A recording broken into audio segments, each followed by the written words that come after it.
احنا اللي بندي الفرصة للتجار الغشاشين الجاحدين ان هم يغلوا السلع، بان احنا بنبقى دايما متلهفين قوي قوي قوي على السلعة ايا كان بقى نوعها، سواء اكل او غير اكل. احنا اللي بنديهم الفرصة ان هم يغلوا. التجار بياخدوا ارتفاع الدولار او يعني احنا دلوقتي كان الدولار ب24 بقى ب26، نط 2 جنيه. هما بياخدوه حجة مع ان هما ملهمش دخل بالدولار اصلا، لان احنا استيراد وتصدير واقف، مالنا بالدولار دلوقتي. فاحنا كشعب اللي بندي التجار فرصة ان هما يغلوا.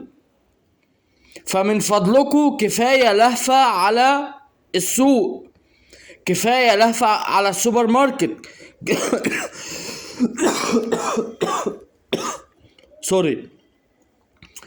كفاية لهفة على الأسواق، كفاية لهفة على السوبر ماركت، كفاية لهفة على الأكشاك، كفاية لهفة، كفاية لهفة، كفاية لهفة. خلينا ثابتين، نسأل هنا وهنا وهنا ونجيب بأقل أسعار، نفاصل.